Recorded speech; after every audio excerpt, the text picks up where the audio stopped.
All right, let's get back to the arena. Mary Ramirez unfortunately had to leave us, so let's go ahead and get right back to the co-host of the morning show in the Big 50. Big 550, I should say. See, got to get that right. KTRS in St. Louis, 6 to 10 a.m. Central Time. McGraw-Millhaven joins us. Hey, McGraw, this one comes specifically for you, though, because we talk about what has gone on in St. Louis and Ferguson, Missouri. Hands up, don't shoot has been proven to be a complete lie. If you talk to a lot of people, they will tell you that it still exists. There's still an awful lot of video out there, and it certainly is something to help to drive a conversation for many months. People want apologies. They want people to come out and indicate that this was false and this was a bad way to push this forward. What do the people in St. Louis and in Ferguson think? Are they the ones also waiting, demanding apologies for this? Yeah, I don't know if anyone's holding their breath for an apology from anybody. I think this story has been so misreported by the national media from day one.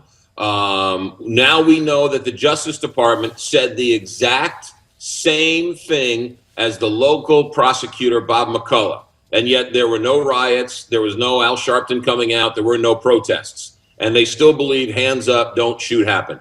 This story, as I said, has been misreported from the very beginning. It's not a question of black or white. It's a question of power versus powerless. And the fact that these small municipalities, 2,000, 3,000, 4,000 people write up to 17,000 tickets. Most of these towns in and around Ferguson are predominantly African-American.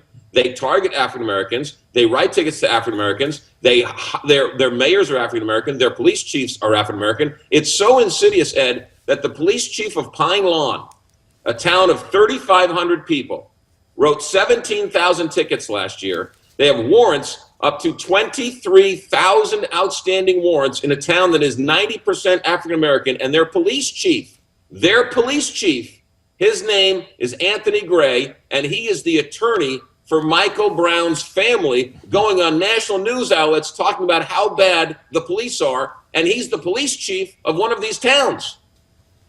Something that we never hear in the national media. Let's talk about something else that we don't hear, because there are those people, McGraw, who will say that, sure, it was a lie, it was fake, it was fraudulent, but it helped to push forward the idea of what was going on. It helped to push forward the negative about Ferguson. So, in effect, and I know you've heard people say this, that while it may have been a lie, it actually did some good in the end. What do you think? Well, not really, because, okay, we all knew going forward what this story was. We knew that Michael Brown knocked over the convenience store. We knew that he punched the police officer. We knew the shots were fired in there. We knew that there were many people who happened to be African Americans who were witnesses who actually came forward and told the truth. When that story came out, Ferguson fell. What we saw was a complete lack of leadership. We have known in St. Louis for a long time that all of North County is broken, and those people who live in North County who can't escape poverty are being preyed upon. And the quote-unquote white elected officials have tried to change it for years. But the North County power structure, think about this for a second.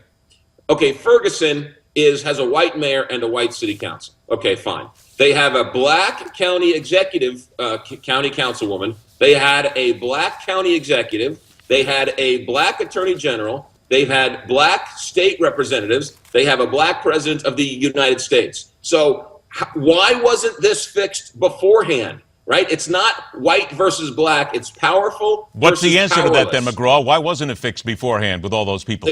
It's just because the blacks who are in power in North County want to keep their power. They don't want to give it up. And even though I am perceived as pro-police officer and anti-protester, many of the protesters, after I say this on shows like this, on my radio show, they come up to me and say, keep talking about this, because this story, we can't say it. We can't call out our own black power structure because we will be criticized. We will be ostracized. That's the story. And if the Justice Department really wanted to fix the problem, Ferguson, as bad as it is the best run city in North County. There are other towns. Wait a minute.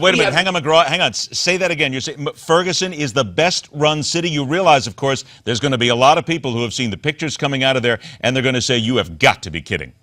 I'm telling you, as bad as Ferguson is, and I believe the Justice Department, we can argue over the stats and were they going after blacks versus whites and so on and so forth. We can all talk about that, and I believe a lot of that to be true. A lot of that is sort of show me good stats and I'll show you a good liar. But Ferguson, as poorly of a town as it is run, right? It's the best run city in North County. You have towns, you don't believe this. Nobody believes this when I tell them this.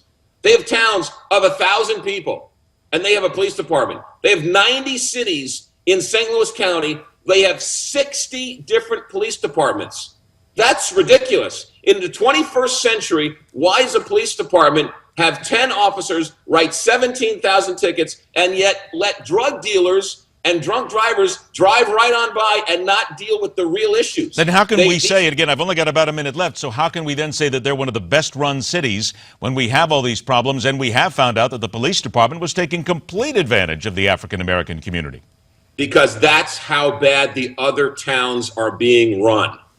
The other towns are worse. Pine Lawn, 3,500 people, 17,000 tickets in 1 year. 50% of their revenue comes from tickets. They have 23 outstanding warrants. Their mayor was arrested by the FBI for bribery. And when they came to arrest him, he was living in a different town. And when they asked him why he wasn't living in Pine Lawn, he said his wife is too afraid to live in Pine Lawn. Have you gone on the air and asked Al Sharpton and his crew for an apology? They won't talk to me. They don't like to have me on. MSNBC refuses to have me on. CNN refuses to have me on. This story, it's not a black versus white story. It's a power versus powerless. What are they afraid of, McGraw? You can answer that question better than I can. I'm afraid I can't answer that question at all because, quite frankly, I can't either. If you're bringing us something here that people don't want to talk about, I think, fine, let's go ahead and do it a little bit more often because that's what we're here for. And as a matter of fact, the others should be there for the same thing as well. But if they don't want to tell the story, that's okay. We'll tell it here as well. Want to remind everybody, 6 to 10 Central Time on 550 KTRS. McGraw Milhaven is there in the show. McGraw, thanks so much for joining us. I have a feeling that you're going to be back inside the arena from time to time. Anytime. Thank you very much. All right, take care. Hey, for most of the nation, winter, something less to fear? Still fear it. Here comes the heat. Let's check in and get the forecast. Hey, I'm Jessica Reyes with your Newsmax weather report for today. For your Wednesday, a lot milder across the state of Oregon. Mainly sunny skies for Las Vegas, even into San Diego, and pretty windy and warmer between San Francisco and San Diego. Also for your Wednesday, we are dealing with the low pressure, bringing with it severe showers and thunderstorms, also damaging winds and hail anywhere between Oklahoma City, even into Springfield, Missouri. So keeping a close eye on all of that. Meanwhile, by the Gulf of Mexico and New Orleans, warm for today with partly sunny skies. Some showers in the state of Florida. And speaking of showers and thunderstorms and that threat of flooding, we're dealing with some of that across the Ohio Valley, even into Pennsylvania and into parts of New York. And here are some of your daytime highs for your Wednesday for the middle of the week.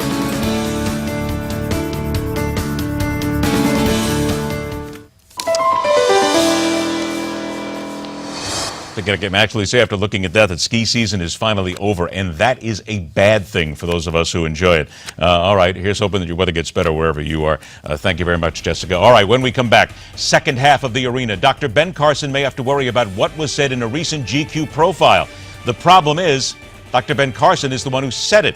And the battle for evangelical Christians, 2 senators fight for their support. That and so much more when the arena continues on Midpoint.